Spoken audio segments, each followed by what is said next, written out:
မင်္ဂလာပါကျွန်တော်နာမည်နိုင်ထက်ပါဒီနေ့ဆက်ပြီးတော့ဒီ Notion နဲ့ပတ်သက်တဲ့ကျွန်တော်လေ့လာထားသမျှတွေကိုtutorial နဲ့အတူ knowledge sharing ပြန်လုပ်ပြသွားမှာဖြစ်ပါတယ် Okay ဒီတစ်ခုလောက်ထိရည်ရွယ်ထားပါတယ် Okay စလိုက်ရအောင် Okay ပထမ pass 1မှာဆိုလို့ရှိရင်စနစ်တကျ documentation စနစ်တစ်ခုတိစောက်ခြင်းတွေပါဝင်နေပေါ့နော်သူကဘာလဲဒီ Notion ဆိုတာဘာလဲပေါ့နော်ပထမဆုံး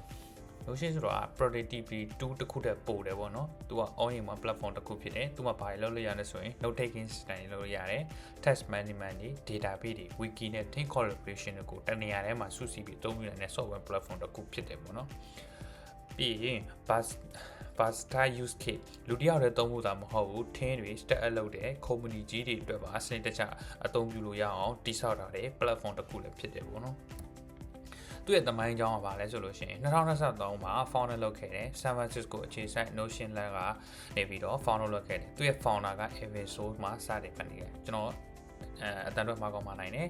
2016ခုနှစ်နောက်ပိုင်းမှာ product ကို relaunch လုပ်ခဲ့ပြီးတော့ကမ္ဘာတဝန်းမှာလက်ရှိအခုချိန်ထိ popular ဖြစ်ခဲ့ပါတယ်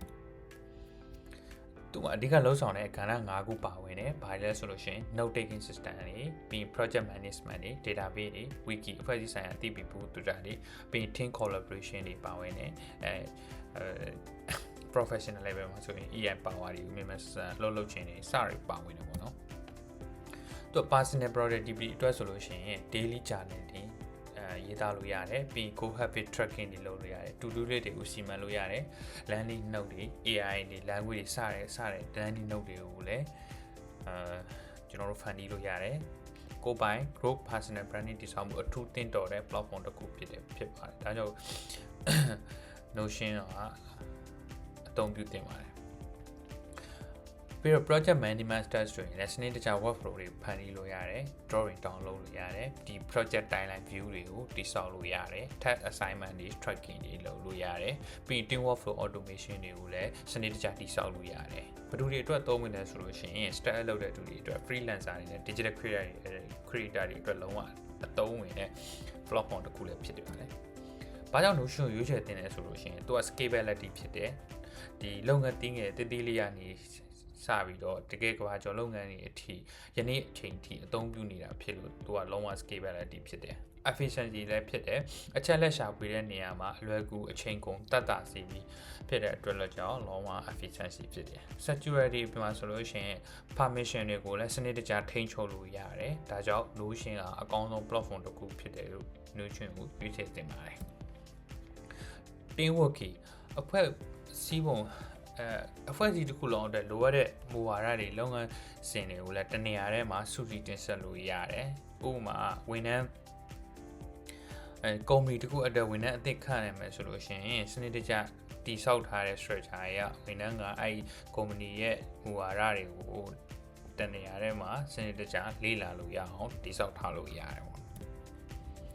Phase 2အနေနဲ့ database management database management ပိုင်းမှာဆိုလို့ရှိရင် multi slide set တွေမျိုးစားခွဲခြားတာတွေလုပ်လို့ရတယ်ပြီးတော့ပြင်ဆင်ချက်တွေခြေရာခံတာတွေလုပ်လို့ရတယ်သင်္ချာနည်းရတွက်ချက်မှုတွေကိုလည်းလုပ်နိုင်ရတယ်ကျွန်တော် database တွေအများကြီးချိတ်ဆက်ပြီးတော့လည်းအသုံးပြုလို့ရတယ်ပေါ့နော်အချက်လက်ရှာဖွေနိုင်မှုအမြန်နှုန်းမှာဆိုလို့ရှိရင်အရင်ကျွန်တော်တို့ email တွေ messaging တွေလုပ်တဲ့အခါမှာစက္ကန့်300လောက်ကြာမှာဆိုရင် Notion documentation မှာဆိုလို့ရှိရင်စက္ကန့်10စက္ကန့်လောက်ပဲကြာတယ်ပေါ့နော်ဒါဟာသူ့ရဲ့အားသာချက်တစ်ခုလို့ပြောလို့ရတယ်အစ30လောက်ပိုမြန်သွားတယ်အချိန်ကိုအစ30လောက်ပိုမှုတက်တာသေးသွားတာဖြစ်တဲ့အတွက် Notion ကအသုံးပြုတင်တဲ့platform တစ်ခုဖြစ်ပါတယ်အစိမ့်မြတ်သုံးချမှုမှာဆိုလို့ရှိရင်လုံဒီ engineer တွေအတွက်ဆိုလို့ရှိရင် technical speed တွေ API မှတ်တမ်းတွေကိုရှင်းတက်ကြတိစောက်ထားပြီးတော့ note taking လုပ်လို့ရတယ်ပြီးရင် XR onboarding မှာဆိုလို့ရှိရင်ဝန်ထမ်းတွေအတွက်လမ်းညွှန်ချက်တွေလေ့ကျင့်ရေးအစီအစဉ်တွေကိုXR onboarding အနေနဲ့တိစောက်ပြီးတော့အသုံးပြုလို့ရတယ် design system ပိုင်းမှာဆိုလို့ရှိရင် brand assets တွေ UI component တွေနဲ့စနစ်တကျတိစောက်ပြီးတော့သုံးရတာ flexible ဖြစ်တယ်အသုံးပြုလို့ရတဲ့ platform တစ်ခုဖြစ်တယ်ဒါကြောင့် Notion ကဒီလူတိုင်းအတွက်လွယ်ကူစေမယ်လို့မြင်ပါတယ် Okay အားလုံးပဲကျေးဇူးတင်ပါတယ်နောက်ဗီဒီယိုတွေမှာဆိုလို့ရှိရင် Notion ကိုတကယ်လက်တွေ့အသုံးပြုပြီး tool တွေအသုံးပြုမယ်ဒီ template တွေကိုဟိုအသုံးပြုပြီးတော့ sharing လုပ်သွားမှာဖြစ်ပါတယ်အားလုံးကျေးဇူးတင်ပါတယ်